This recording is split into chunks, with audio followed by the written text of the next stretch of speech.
Is right around the world.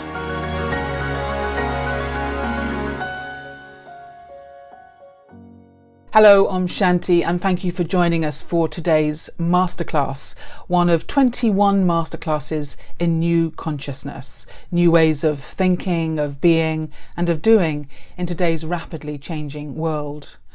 Of course, all of us have had to get used to the new guidelines that are there to keep us physically safe and well, but are we equally attentive to the spiritual laws that operate to keep us feeling safe, connected and protected from within? My name is Philippa and I'll be with you throughout this series as together we listen to the experience of meditators and yogis from countries right around the world, as they'll be sharing with us their tips, their navigational tools for coping with these challenging times. Now, one of the aspects of the coronavirus that has been new for all of us has been the extent to which we have had to face up to death and dying. Perhaps more than anything else, it has been this that we've been aware of as we watch the news bulletins and we hear the daily death toll. We're looking for signs of a downward trend or any lights at the end of the tunnel. But whether we like it or not, the prospect of losing a loved one, the possibility of we ourselves dying, is something that we have had to contemplate in the recent weeks and months. But as spiritual people, as people who are meditating, exploring new consciousness, what should our response be to the prospect of losing a loved one or even the possibility of facing death ourselves? So that is our topic. It's a big subject that we're looking at today, and it is awakening and embracing the adventure of death and dying. Well, today, as with all of our other speakers, we are going to be hearing experience from teachers and students of the Brahma Kumaris World Spiritual University. And as that name suggests, it's a place for understanding the self, for really going deeply into questions around who am I, what is the soul. The organisation has teaching centres in over 110 countries right around the world and an active presence in even more countries than that. It was founded in India in 1936 through a series of visions and teachings that came through the original founder, Brahma Baba. Teachings which were very much geared and aimed specifically at this transitional period of time that we're all going through at the moment. The founder, Brahma Baba, decided quite early on that it was important that women were kept in the front, making the Brahma Kumaris the largest organisation of its kind, spiritual organisation, to be led by women. So our guide and fellow traveller on this subject of embracing the adventure of death and dying is someone who has very much walked this path himself. Thor Barddal is a student and teacher of the Brahma Kumaris in Iceland, where he and his wife Sigrun Olsen established a meditation centre over 20 years ago. Thor was studying sculpture in Germany, where he met his wife, who was studying painting. And the two of them then spent the next 20 years travelling around the world, searching for the meaning of life. And they'd all but given up hope of ever finding the answers to their questions when they came across the Brahma Kumaris at the headquarters in Mount Abu in India, in Rajasthan. And for both of them, they really felt that they had found what they were looking for. They then returned to Iceland and spent many happy years developing a flourishing meditation centre. And everything was going beautifully well until Sigrun was diagnosed with cancer and 4 years later, very sadly, died. That was 2 years ago. And 2 months later, after Sigrun's death, Thor himself was also diagnosed with a cancer of the colon and the liver.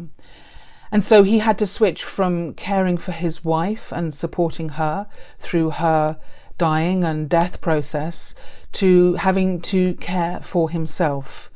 So Thor, you're joining us from Iceland today. Thank you very much for being with us on 21 Masterclasses.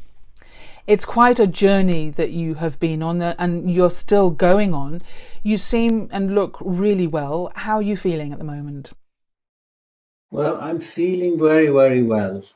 Spiritually, and emotionally, I'm feeling very, very well. Of course, we have been meditating extra much these last days, so that has been a very great support. But I'm feeling really, really good. So it's a big topic, and I've got so many questions that I'm wanting to ask you. But let's just begin with an approach to death and dying, which begins with the self. And for you and your understanding, what part of us is it that dies when we die? And what part of us is it that continues on? So, in a sense, what actually is happening when we die? Mhm. Well, this is a very, very valuable point, and I could see and feel in my life how important this understanding. It's really a simple understanding how essential it is for our lives to realize that the body is separate from the consciousness, from the being, from the soul, and that was in a way the foundation of how I could go and went through this process, especially when Sigrun was diagnosed and was going through her process. And then when I was diagnosed, and that I am not seeing myself as the physical body. The body is more like a car that I drive around in, but the consciousness, the being, is the real thing. And to have that clear experience and understanding that that consciousness is eternal and it's going to continue, and it's like it's never going to die. So death is in a way an illusion for the soul. It's it's like impossible for the soul to die because it can only continue to live. And this clear understanding has changed everything about this process, both with my wife and now with me going through the same process. And I don't know if I'm going to survive or how long I'll be around in a year, 10 years, or less, or half a year. Nobody knows, but at least that that fear doesn't have to be part of my life. There doesn't have to be so much suffering, like spiritual or emotional suffering involved, and that is really a very, very valuable point that helped me a great deal. So, exploring as we are this whole arena of new consciousness, what for you would be the perfect death? How would you want to feel, want to experience? How would you want that to be? Well, when we see these things as separate things, the body is one thing and the soul is one thing, to be completely conscious, and actually my aim is to be very happy. I would like to leave this body with a lot of happiness. And I know it sounds a little bit strange, but I have seen it with one student from Holland I met last year. She was in the process of dying, and she was extremely happy because there was absolute contentment and a full understanding of what was going on. That she was just going to leave the body and take on a new role in a new place, and it was really very nice experience to see that happen in front, because those people I met in my life that were dying, like my mother left the body like about 4 years ago, and of course she was 97 and it was a completely different setup, but but there was not that option in a way that we could be peaceful, content, strong, and aware, and even happy in that process. It was like that was not a choice so far. But I see that now as a real choice, and that's what I'm preparing, because if I'm leaving this year or next year or in 10 years, that is definitely my aim, to be in that um, full peaceful, powerful, content states when I leave the body. So, how hard is it for you living your day-to-day life at the moment when you're walking this fine line between, on the one hand, having to contemplate the very real possibility that you could be yourself facing the dying process quite imminently, but on the other hand, as you say, you don't know. You could have years yet to go. How do you reconcile that? And how do you experience that day to day as your conscious waking reality? Well, I see it as a very, very valuable time because life is so complete, so perfect that it brings out what I need to work on, because I know that there are challenges. It's one thing to say I want to die happy, but then when the reality comes, it's something that I have to be ready for. And I know that I need to have worked on many of the issues of living, like having attachment to my own body, to my worldly things, having attachment to the people around me.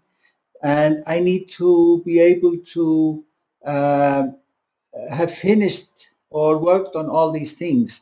And whatever is causing me sorrow today is something that I really have to work on. It's not something that I can cancel till next year or next week. It's if there is a sorrow coming up in any of my relationships, in any of what's happening in my life, it is like life setup is such that I need to work on it now and find a method to purify and transform those which I would like to call lower energies, energies that are causing sorrow, energies that are not uplifting, pure, peaceful, but are like sadness or depression or anger and fear. All these energies that are part of us, they need to be transformed. So I see it as a very, very valuable time to do this cleansing, to do this transformation. And that's what I'm focusing on now these days. And yeah. You're talking very much about looking at your relationships and what is going on with them. And in many ways, our relationships are a mirror to our own selves and what's going on with us. What specifically have you discovered about yourself through looking at your relationships and what was going on with them? Well, I found out that everything that I've gone through in the past, like in my childhood or even before that, everything that all the difficult experiences a person goes through is recorded. It's like it's part of my story, it's part of my journey. But the difficult experiences, they are not something that you want to keep in your awareness all day long. You go through something and then you, after some time, you pack them up and you put them into the subconscious. It's like automatic. We put things into our subconscious because we cannot be aware of these energies in our daily life. But these energies, they are still there. They are part of us and they are shaping our personality and they are affecting our relationships. And that is what I find so interesting, that the relationships that I'm in and we are all in, they are like a mirror of my own subconscious mind and my own subconscious storage. And I've gone through some very interesting experiences that have like clarified and proven how this works for me. And Any examples that you could share with us? yes, there are examples like last year I was in India and we were doing some searching. We were looking at ourselves and looking at relationships. And I have a house here in Iceland that I needed to renovate. And to do that renovation, plans had to be brought to the government, to to the building authorities, plans and drawings. And these guys, they kept rejecting these plans. They were not good enough. Something was missing, another was missing. I had to send these plans 5 times into the office, and they kept rejecting those for some strange, silly reasons. And this was really bothering me, making me quite upset and angry. So I realized gradually there is a lot of anger there, and which I was not aware. I never saw myself as an angry person. And my relationship have not been about anger, but in this case, I was experiencing anger at authorities, at the government authorities. And then when I started looking at it, and what I did was that I gave that energy, because these energies, like that anger, is very subtle. It's like an energy. So I gave it a form. And in this case, it was like a lawyer who was a lawyer person that I visualized in front of me as that energy. And I had a good conversation with that angry lawyer, and he told me, I've been your lawyer for so long, and I've been dealing with this for you, and carrying that energy, that anger. So I brought that energy, that form, to the Supreme, to that part of creation that does the shifting, cleaning, transformation. I brought that energy, this lawyer, to the Supreme, and I told him, now you have an early retirement. You don't need to be around anymore, and I will let go of you.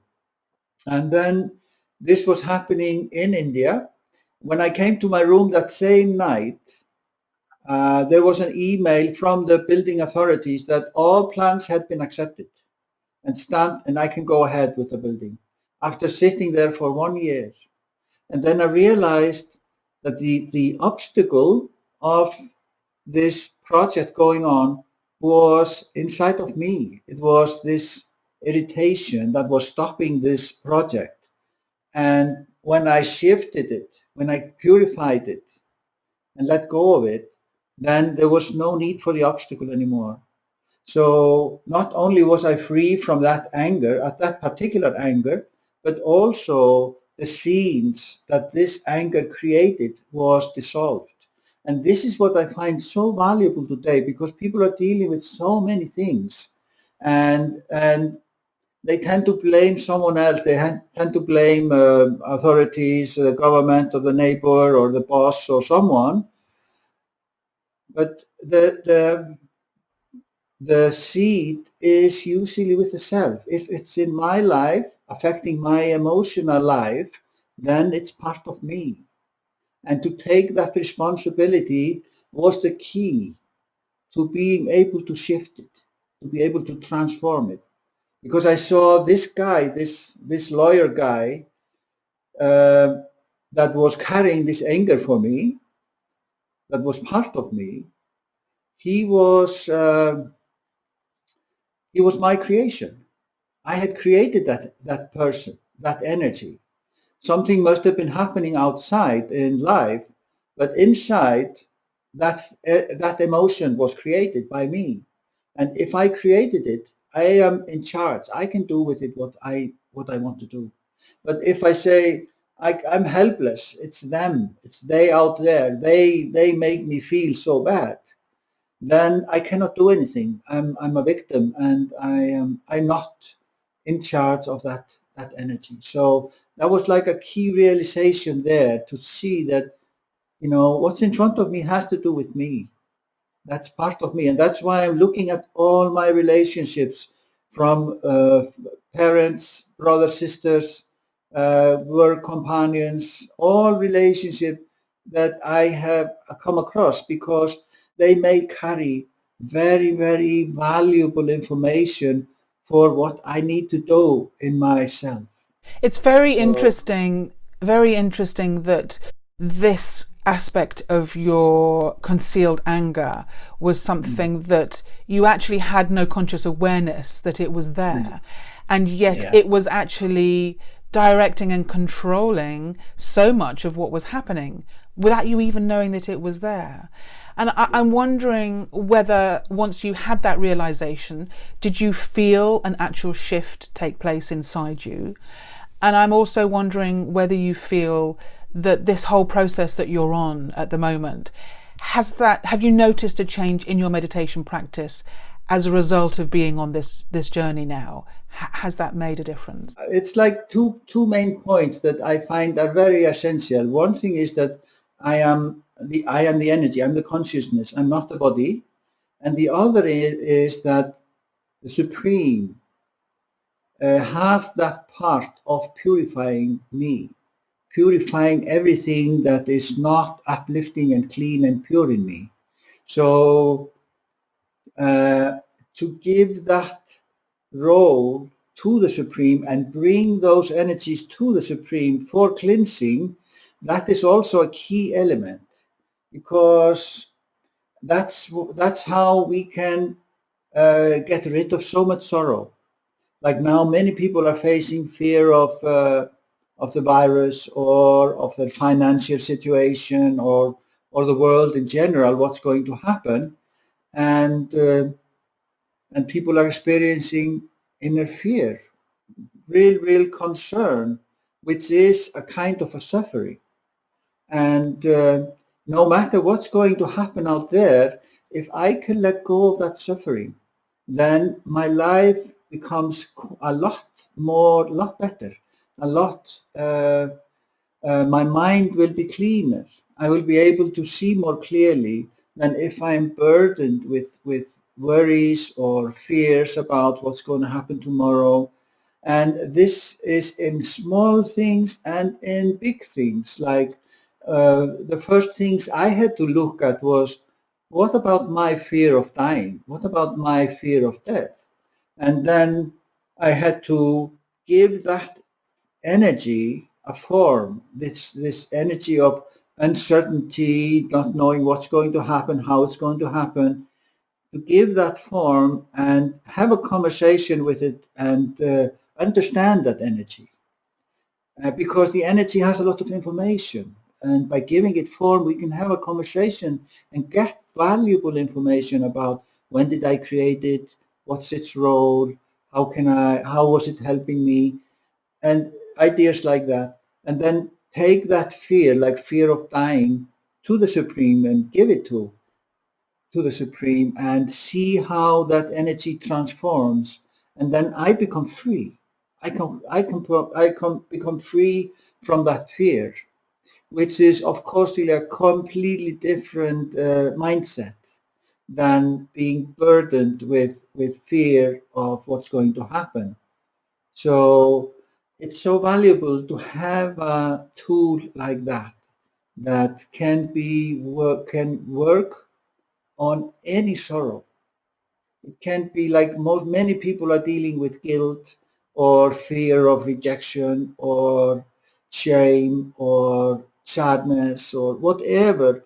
All this is just part of our story that we have gone through, and it is like a package of information, our story, our history, what we've gone through. And it doesn't have to be a big burden on our head. And there is a way to let go of these things. And I think that is so valuable, especially now when we are going through these times that the world is going through. You're mentioning quite a lot this idea of handing over to the Supreme, of handing over to God. And you've had a 20, 25, whatever, how many years practice of really experiencing the presence of the divine in your life. Now that you're going through what you are, has that relationship stood up to scrutiny? Has it withstood the test of really being something that you can rely on and embrace and feel that it's supporting you in a very real way in your life? How has that experience been? Absolutely. That relationship is actually the foundation of my whole life now, because I can see that everything in this world, in this physical world, is shifting. it's all just images that come and go. It's things that come and go.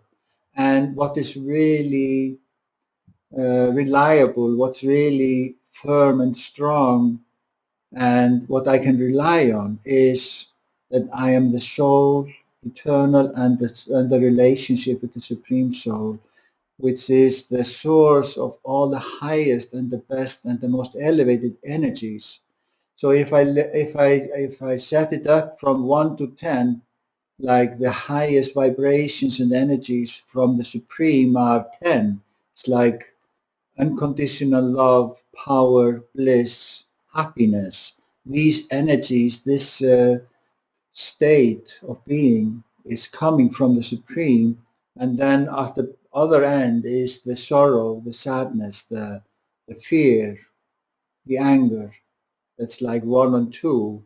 And that I can have a really, I can move on the scale from maybe 2, 3, or 4 to 7, 8, 9, and that this is in my hand when I have that relationship, when I know how to connect with that source of light, that source of the highest vibration. And of course it changes everyday life and everything that I'm dealing with. Of course, it's one thing to go through the process of contemplating your own death and dying, but quite another thing to really walk alongside someone who you've lived pretty much your adult life with and have loved and have been very close to. Looking back now on Sigrun's diagnosis and her dying process and then her death, how was that, and how does that compare to now going through it yourself? Well, I think it can be more difficult for the friends and relatives of those who are going through illness. I think in many cases they may suffer more because they are in a way helpless in the situation. They cannot do much. They can support, they can be around, they can be there, but they cannot really affect the illness directly. So I can feel that the one who is going through the illness, like now I am facing this, I know it has to do with me. It's my responsibility. It's my, let's say, karmic account that I am going through. And in a way, my creation in one way or another is at least part of my journey. While my family is like observing and they cannot do much. They are observers and they may suffer more than the patient because the patient knows this is something of value for me. I have to do this. I have to go through this. And this is my lesson. This is my school. And but the other ones are, they don't. It's a different. So I can see that clearly, and so I think that the close souls they may go through a more difficult time than the patient actually. And how were you personally with Sigrun when she was dying? How did you manage to maintain your own inner sense of being at peace? Well, it was of course a process of letting go. It was clear a few months or a year before that this illness that she had was not curable, and it would lead her to death. So what we could do was to do all kinds of things to make it easier, to make her life better. We did Gerson therapy, which was a lot of work with juices and pills and things like that. And she like was able to at first when we got the news that it was not curable, they said maybe 3, 4, 5 months. But then from that she lived like 2, 3 years after that because of that work. And that gave time to to heal a lot of things, to let go of a lot of attachment, and let go of a lot of things that was, and I could see it in her journey, that she was like going more and more introvert, like going more into meditation, and not uh, the last months, like not involving herself in any of the physical things. And I can see that, and I feel that in my life now, that I'm quite disinterested in the physical, in the worldly things, and more interested in the internal. What is my state like? How can I improve my states? And then connecting with the Supreme and cleaning everything that is disturbing. So in a way, that process, I could see it with her, that she was going more and more inside. And then when she left, it was like she disappeared into herself somehow. It was like, that was my experience. It was like she went in and out, and was free. And it was it was a lovely experience, very, very powerful experience. She was very loved by many people, and you had a small funeral, but you then had an event that the public could come to, because of course she was well known through her art and much loved because of her artwork. And then you had a celebration of her life as well. In those days that followed, would you say you had a strong sense of her? Was there still a connection with her after she had died? And how was that for you? Yes, there was a strong connection for some time, but then it kind of gradually or quite quickly got less and less. As it was like she was around until after this program we had in memory of her life, where a lot of people came, and there was like a cultural music and art and talks. But then it was like she went to another role. But I was fortunate enough to get a message from her quite recent, not so long after she passed away. And it was very clear that her personality was speaking, and that she had received a new role and was quite occupied with that. And in a way, it was like the past was past, it was gone. And she really was, as she, and my experience was that when she left the body, she left that role also. And the connections, in a way, faded quickly, even though I know that the souls will always be connected. And the strongest connection we have is to someone we love. And when there is a love relationship, it's very likely that we will come and meet again and again. So I'm quite convinced that I will meet her in one form or another in the future.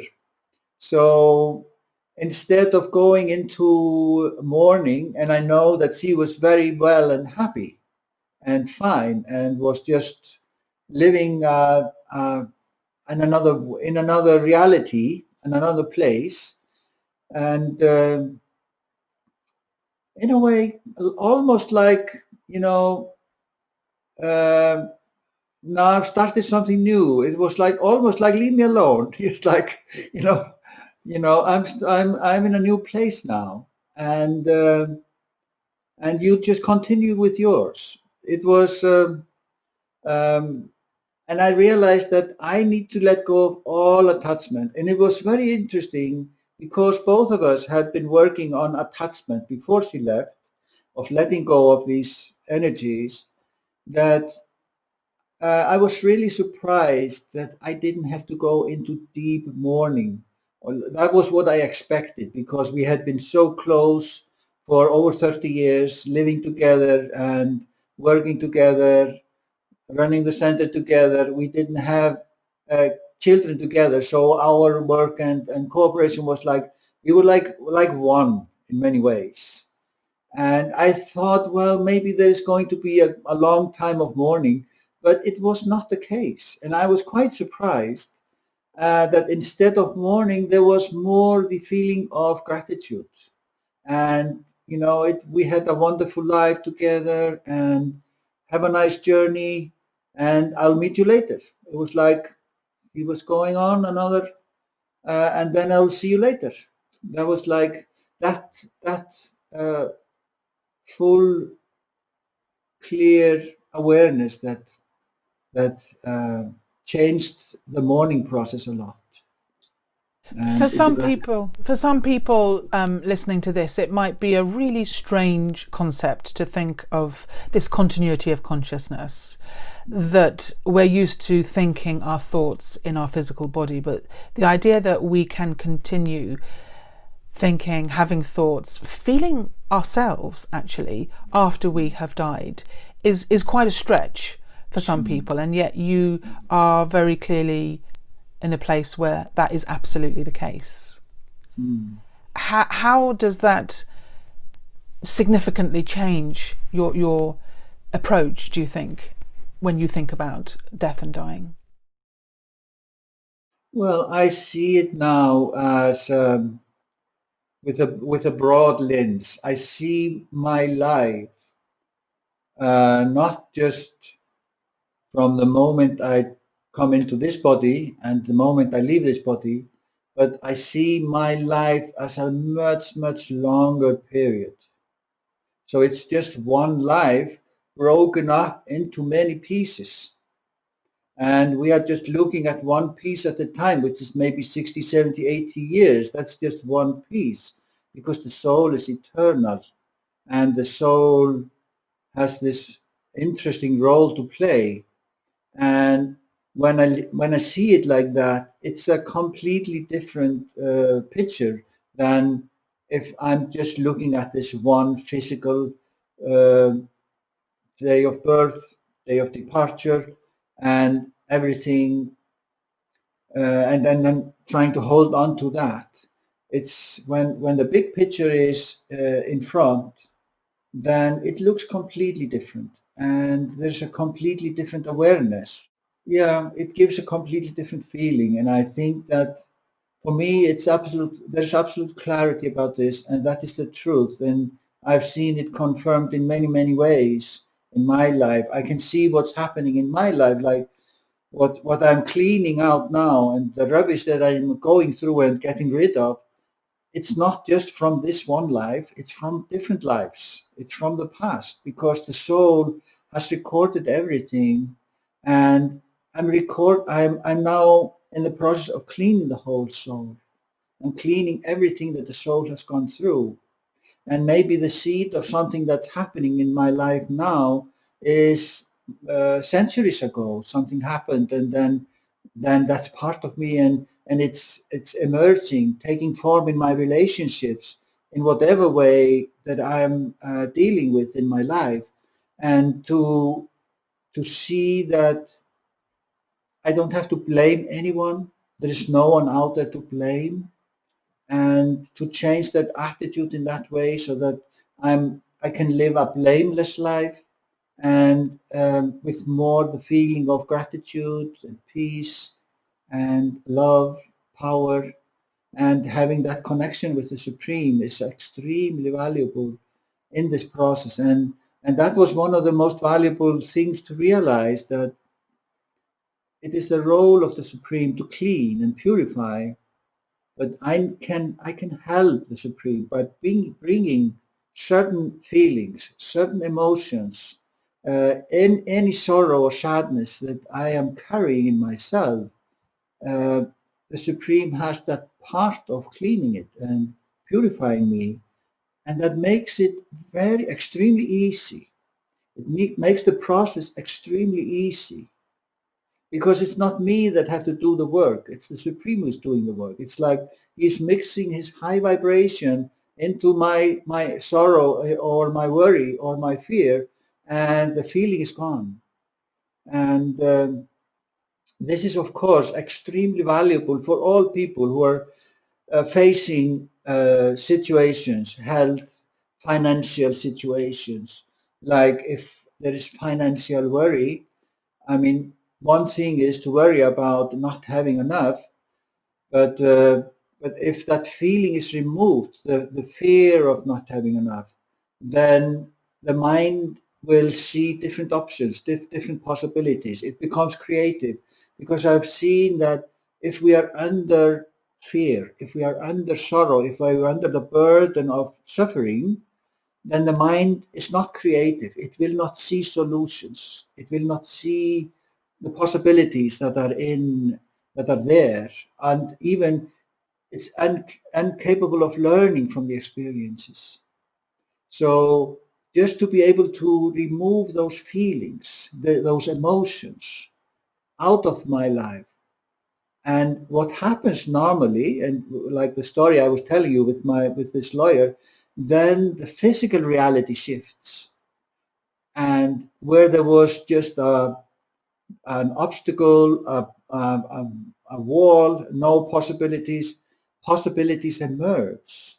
So my consciousness is creating my life, and that is in a way the realization that is becoming more and more strongly, and that's why I'm now dealing with everything that I can find that has to do with illness of this body or suffering of this body, to deal with it on an energy level and changing it, giving it up to the Supreme, giving it to the Supreme Doctor who has that part. It's a radically different approach when I hear you speaking from how most people in this situation would be feeling, and the amount of sorrow and suffering. And it's one of those situations in life that you really meet yourself in all its forms. So it's been so inspiring to hear you share your journey. And I know that you have a meditation practice where you have a healing commentary that you run in your mind. Would you be able to share that with us now so that we can really experience what it is that you're doing in that? Absolutely, I'd be very happy to do that.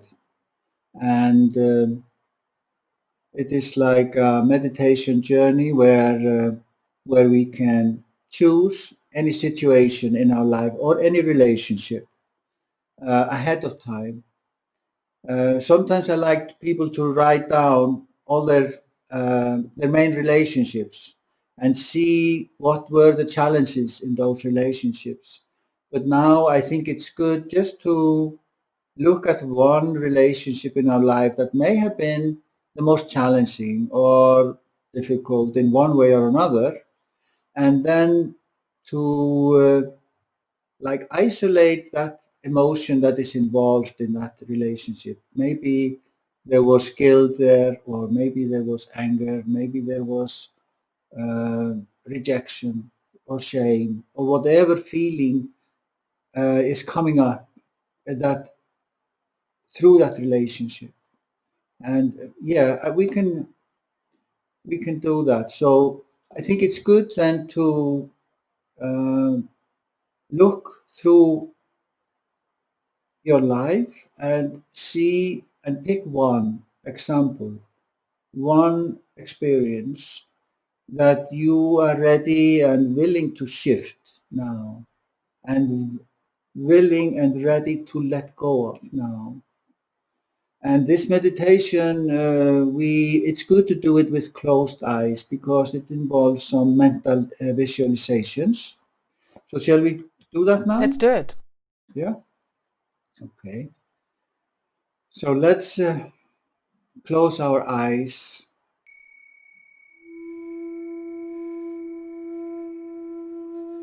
and connect with the seed of awareness, that little point of light in the center of the forehead, the part of us that is eternal, the part of us that is always safe and secure,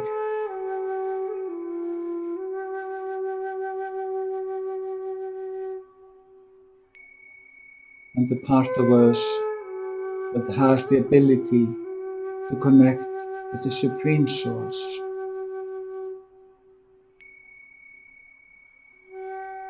This part is pure, peaceful, and strong.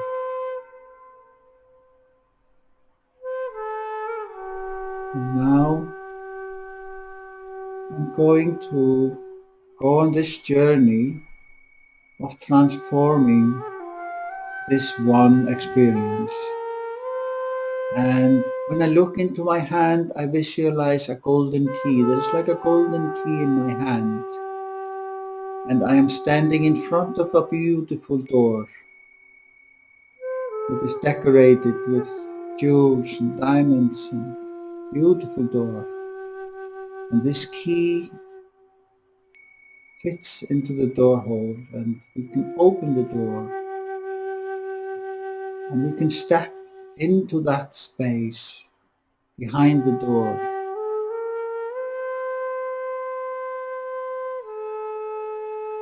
And this space is our inner storage, is our inner heart, where all our past experiences are kept. All our beautiful experiences of happiness and peace and love, they are stored there in this space. And when we look around, it's like a storage place of experiences, of things, forms and shapes. And in one of the corners there is that experience that I want to work with, that person or that relationship that triggered that challenging experience. And I ask that energy to take a form and shape. It can be a person or an animal or a symbol or whatever shape it takes. That energy, that emotion, that sorrow, whatever it is, we ask that energy to take a shape. And that shape is now in front of us. And now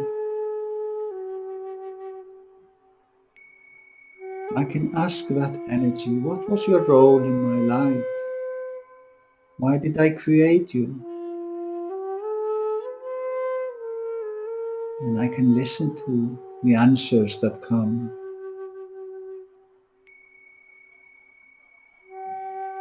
When did I create you?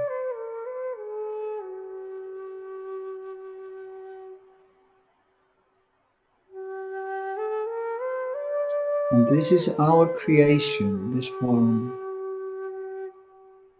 I am the mother and father of this form. And I fill this form. I take it in my arms and give it unlimited love and acceptance. I thank it for its role in my life.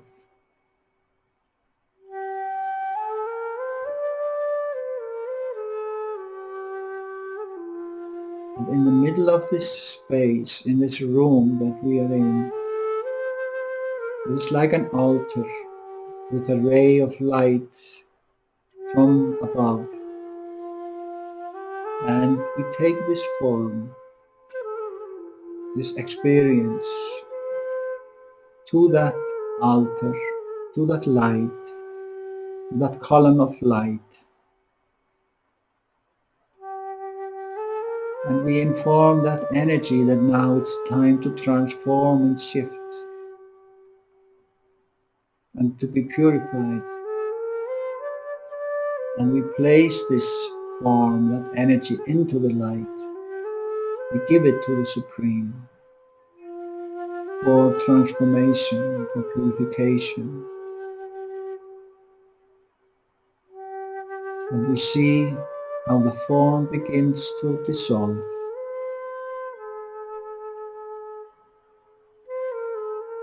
And in the center of this form, It is like a jewel, like a diamond, something very valuable that comes out of this.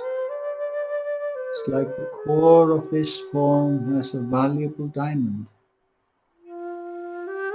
And when everything else has been transformed, I hold that diamond in my hand.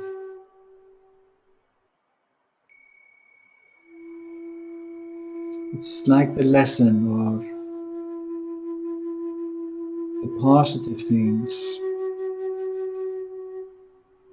And I let go of the other energy, that emotion. I have brought it to the Supreme, given it to the Supreme,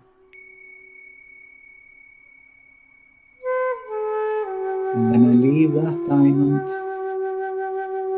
in the storage place instead of the other form that I was transforming.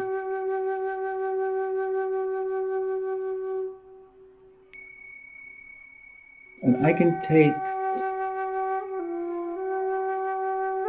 any energy, any experience from my life and transform it in this way, one after another.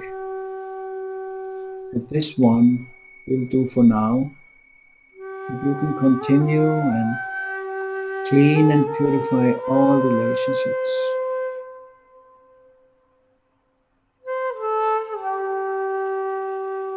And then when I feel ready, I step out of this space, out of this room, and close the door again with a golden key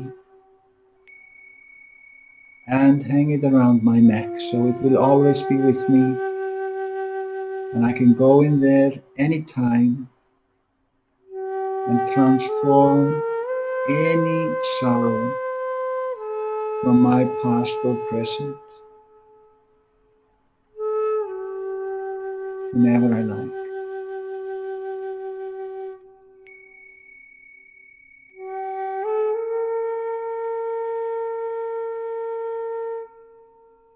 And now let's take a deep breath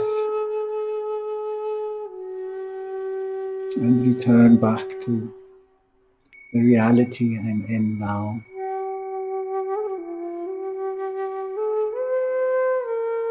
Om Shanti.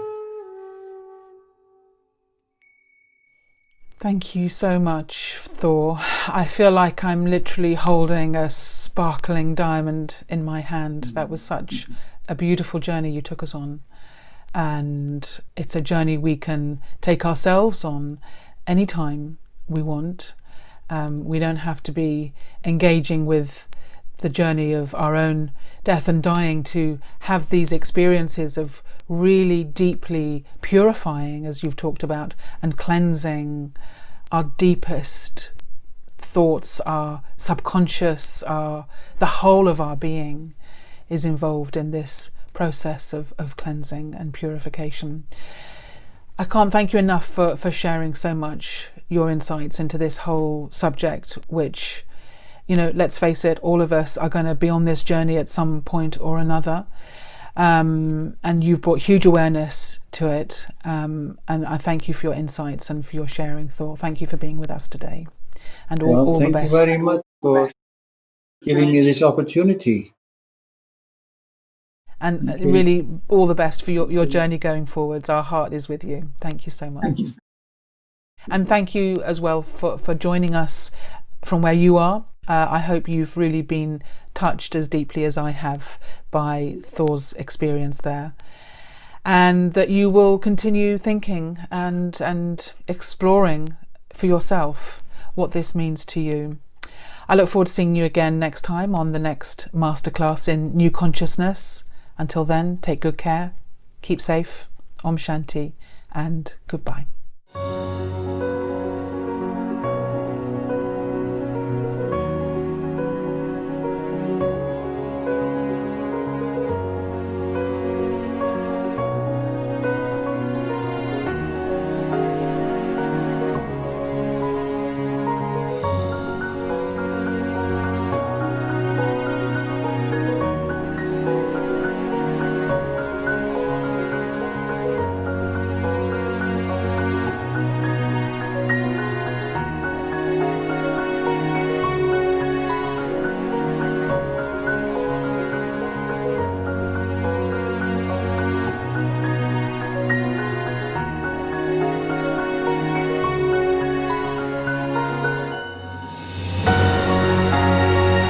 21 masterclasses in new consciousness, new ways of thinking, being and doing for the new you.